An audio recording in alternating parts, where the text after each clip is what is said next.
welcome everyone, and I know this was a bit short notice, but uh, I don't know if there's going to be a live stream later. I kind of have the Dallas game to watch tonight, which, with all due respect, is more important than you guys. Just kidding, but it's at 8 o'clock tonight, so it might be very late to do a live stream, and I haven't done an afternoon live stream for a while. Of course, if you're looking at the chat, we have Arjun here. Thank you again. I haven't been in touch with him, but I didn't forget about you. But we're talking today a lot about the ramifications of the Kavanaugh hearing. And the last one, well, that's a good suggestion, Arjun, Dropkick Murphys. But the last song was I Drink Alone by the Cum Shots, which I think, for a song that I didn't find until, so here you can see I was looking for a way to play George Thorogood, but I mean it's unfortunately blocked everywhere if I use it, so that's why we had to go with that other version. It's not even a version of the same song, it's just a different song with the same name, but I mean, at this point, after all of this, pussyfooting around by politicians and everything, can't we all agree that we need some, like, real hard rock back for really to like restore the spirit of, the rock and roll lifestyle to the country? Isn't that important enough that we should try to, I remember 15 years ago, if you would put, or maybe not 15 years ago, I didn't discover them by then, but, to bands like Tool, bands like Korn, bands like Deftones, those were bands that were really, they were the leading edge in music. And if they came out today and put out music with that type of lyrics, or that type of I guess even the style of music, the hard driving, heavy guitar and drums and everything, basically hard rock, they would be considered a microaggression, possibly more than a microaggression. I mean, let's really think about it. So please share this stream with everybody. I know this is on the second channel, and I will hopefully upload a version of it, or maybe a cut up version of it, to the main channel, which is Bold Like a Leopard. Subscribe to Bold Like a Leopard if you're not subscribed yet. Subscribe to this channel as well if you're not subscribed yet.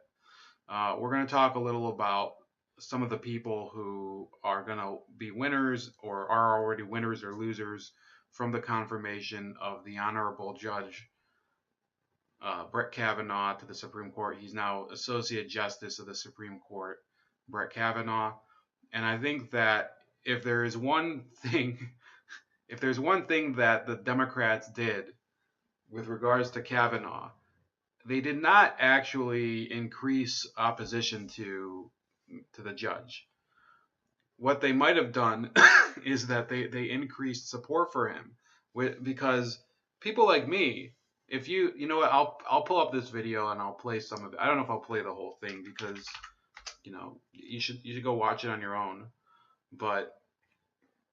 And I'll probably have ads on this because this is my second account. So Ben Swan made an excellent video on Brett Kavanaugh. That these are some actual important the circus considerations to take when you're looking at this judge, and in fact, he made a great case to why he shouldn't have been on the Supreme Court, and they had nothing to do with his personal life, or Roe versus Wade, or the drinking problem, or anything. Here, watch some of this. That has surrounded the Brett Kavanaugh nomination to the U.S. Supreme Court has been drowned out by 36-year-old uncorroborated accusations of sexual assault. Now, do you support Kavanaugh's nomination? If so, you likely do, because you know almost nothing about his record, but you feel for him personally. Do you oppose Kavanaugh? If you do, it's likely for the very same reason. But today, we're going to tell you why, for constitutional reasons, Brett Kavanaugh should likely not be a Supreme Court justice. Is Brett Kavanaugh actually an enemy of the Fourth Amendment? Let's give it a reality check.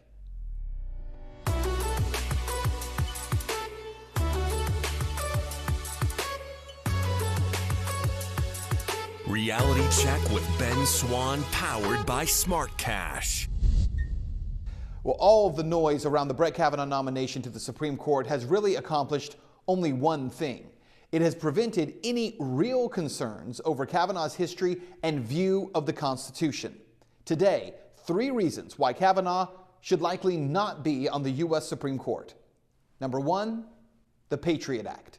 You may or may not know that during the time of the September 11th terror attacks, Brett Kavanaugh was an associate White House counsel for then-President George W. Bush. Now, he was instrumental in helping to draft and create one of the most unconstitutional laws ever passed in this country. We're talking about the Patriot Act.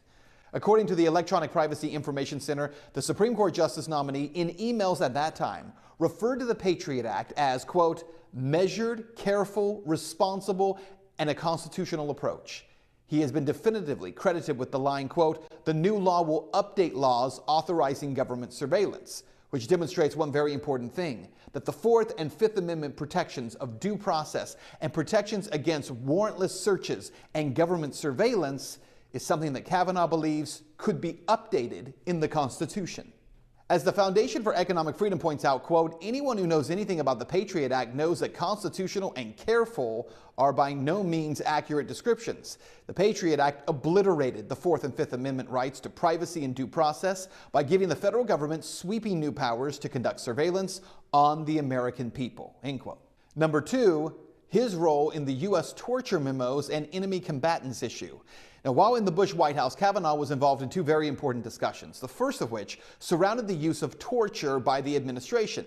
In 2004, a series of memos which were originally composed while Kavanaugh served the Bush administration, well, those were released. And in short, these memos told a story of members of the Bush administration attempting to broadly expand the legal definition of torture to justify waterboarding and sleep deprivation as being permissible.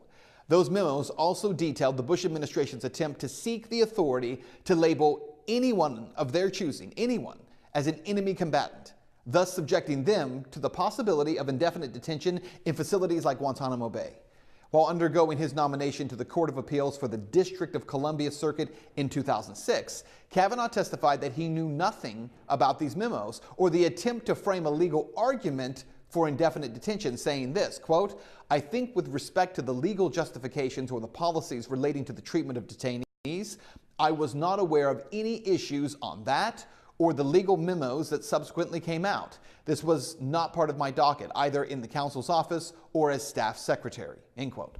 But in 2007, the Washington Post reported that in 2002, there was in fact a contentious meeting in the White House over whether the Supreme Court would allow the enemy combatant to be used for any American the government deemed an enemy, and that now Judge Kavanaugh was not only present at this meeting, but was specifically summoned to weigh in on the matter since he himself was a former clerk for the swing vote judge, Justice Anthony Kennedy. At the meeting, he reportedly voiced his concerns that Justice Kennedy and other swing voters on the Supreme Court would never side with the administration's controversial decision to label any person, any American citizen, an enemy combatant. Number 3, Kavanaugh apparently doesn't believe in privacy. Now, no doubt you remember when Edward Snowden, the former NSA contractor, revealed this massive spying program that had been underway by the federal government for years, spying on and gathering information on virtually every American citizen. Well, during that time, Judge Kavanaugh, he was and he still is on the U.S. Court of Appeals for the D.C. Circuit. It's the second most powerful court in the nation. But it was in this position that Kavanaugh sided with government mass surveillance, stating that, quote, the government's metadata collection program is entirely consistent with the Fourth Amendment. He also later stated that, quote, critical national security need outweighs the impact on privacy occasioned by this program, end quote. See, Judge Kavanaugh, simply put, believes that Okay, and I think that if you watch that clip, and I'll put it in the chat, so you can go watch. There's only 2 more minutes left, and They include kind of one clip of Judge Napolitano. Um, yeah, Judge Anthony, what's his name? Anthony Napolitano going through this as a law in a law school class. It does give a compelling case to why Judge Brett Kavanaugh should have been, there were red flags against him in terms of his beliefs regarding the Bill of Rights. And those were the real issues that were concerning me, concerning other people. I said several times during the confirmation process that I wasn't really enthusiastic about Kavanaugh getting on the bench of the Supreme Court. I thought it was not the best choice at all, and probably a bad choice, in fact. And when he was first nominated, I actually said that Senator Paul, who is probably the only senator that I really think represents my views, who's from Kentucky, and we'll talk about him later. I said if he really wants to stand for his principles of civil liberties and the Bill of Rights, he should vote against Brett Kavanaugh, and that was at the time. That was in July. That was in July before all of this retarded circus happened. And unfortunately, none of this was discussed, just like Ben Swan says. It really is kind of, it's a charade, all these hearings. They discussed literally nothing important. A lot of these Republican senators kissed his ass the entire time. And then the Democrats basically treated him like he's some sort of, Ming the Merciless come to destroy the world, destroy the universe. Sorry, it doesn't make any sense. You have to judge people based on who they truly are and what they do, not based on aspersions that you cast, based on nothing. It's just ridiculous, and I found it like really to be a revelation of how broken our political process was. Yes, the Republicans were slightly better. John Cornyn especially impressed me as somebody who at least discussed. John Cornyn and a couple of the other Republicans did impress me. The majority of the Republicans were, kind of the same idea. John Cornyn and Orrin Hatch, who are some of the oldest people on that Senate Judiciary Committee, kind of distinguished themselves in that they were saying, look, we're not exactly thrilled about everything about every nominee, but if they're qualified to sit on the bench, we do want to vote for him or whatever. And I think that they did make a case that there was nothing directly incriminating about Kavanaugh that would prevent him from being confirmed. Now, these are also happen to be people that agree with Kavanaugh's views on a lot of these issues that Ben Swan and people like myself object to, but they have the right to disagree. I think that they happen to be wrong on issues of the Fourth Amendment, but nobody really made an issue of the Fourth Amendment. It was kind of an unspoken. It never even made like a serious foothold onto the Supreme Court hearings because the Democrats were too busy talking about their vaginas. And indeed, I'll pull up. This is not from the Kavanaugh hearing. This is from Neil Gorsuch, who was nominated in 2017 and was the last justice appointed to the Supreme Court, who now is kind of an afterthought because nobody's even paid attention to it up until the present day when Kennedy resigned or retired, I guess. It says today, U.S. Senator Kamala D. Harris released the following statement on her vote on the confirmation of Judge Neil M. Gorsuch to be Associate Justice of the Supreme Court. Written above the doors of the Supreme Court are the words "equal justice under law," a reminder that the court exists not to protect the powerful, but rather to uphold the rights of all Americans. Whether or not the Supreme Court lives up to that ideal depends on the appointment of jurists who understand the profound impact of their decisions on individuals and on our society. After 4 days of hearings and a careful review of his record, I concluded that Justice Gorsuch is not that jurist. Judge Gorsuch's deeply conservative views put him well outside the mainstream. Despite his claim to interpret the law without fear or favor, Judge Gorsuch has consistently sided with corporations and wealthy interests. and he has just as consistently ruled against women, against workers, against the LGBT community, and against Americans with disabilities and special needs. Judge Gorsuch may understand the text of the law, but he has failed to demonstrate that he fully understands the meaning of equal justice under law. So notice what she's trying to say. She doesn't actually cite the cases where Gorsuch may have issued rulings that were unlawful or that were contrary to the Constitution.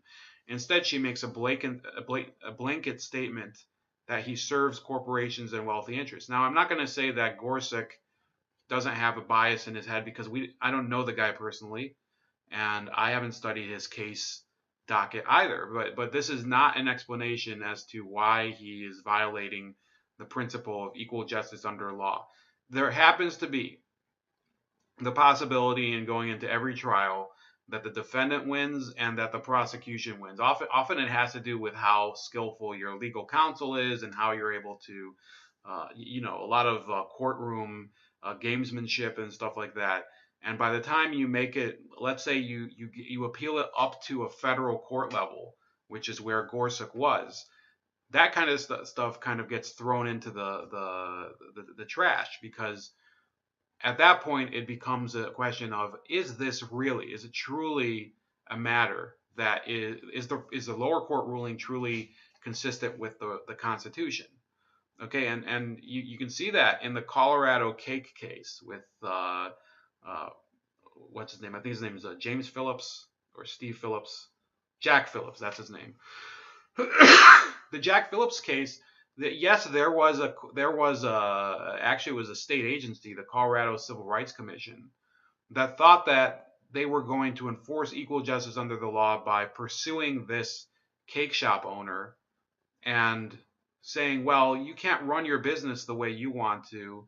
We're going to step in and tell you either bake the cake or, close up or pay a hefty fine. And they were trying to enforce their version of equal justice under the law. And in reality, what the court found, and you had 3 different opinions as to why the Colorado Civil Rights Commission was wrong. Those 3 opinions showed that they really outstepped their bounds. That they actually, it wasn't even a matter of the law. They were actually enforcing the law selectively on this person in order to attempt to impose a set of values on people that simply were trying to get on with their lives. And I'm not one of these, if somebody were to come to a bakery and say, bake this cake that, I don't care what the message is, the baker should have the right of refusal, even if it's a stupid one.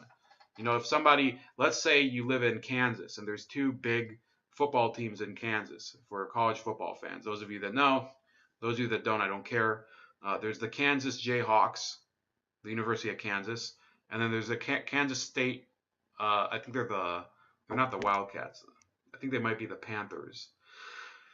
But in any case, if somebody comes in and they're a Jayhawk fan, they want a Jayhawk cake, and the baker happens to be a Panther fan, and they can say, well, no, fuck you. I roll with the Panthers, KSU forever.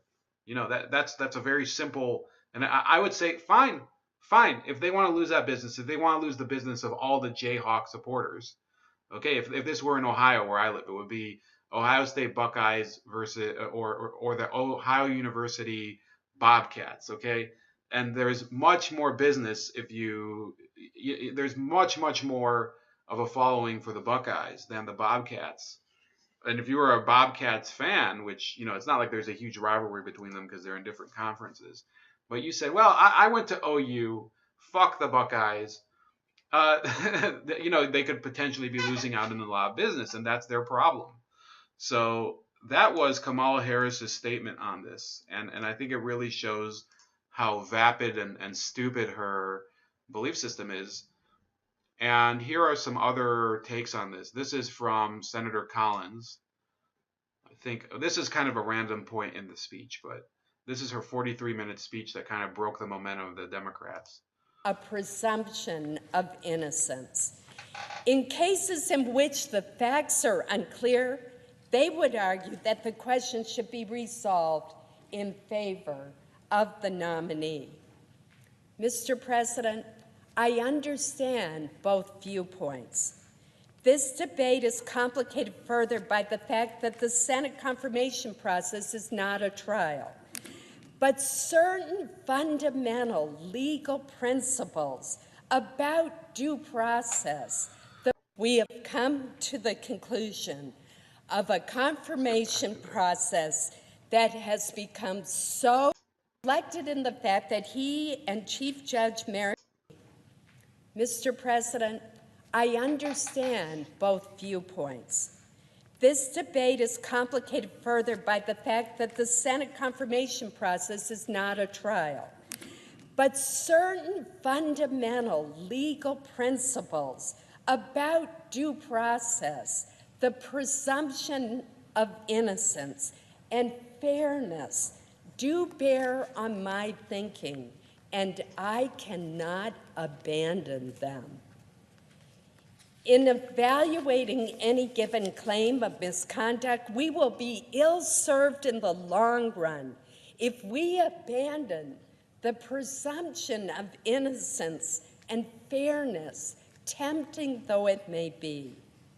We must always remember that it is when passions are most inflamed that fairness is most in jeopardy.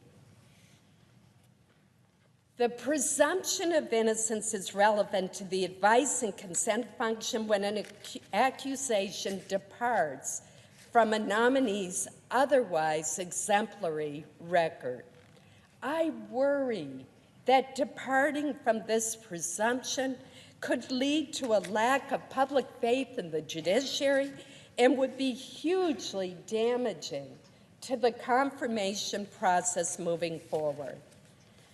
Some of the allegations levied against Judge Kavanaugh illustrate why the presumption of innocence is so important.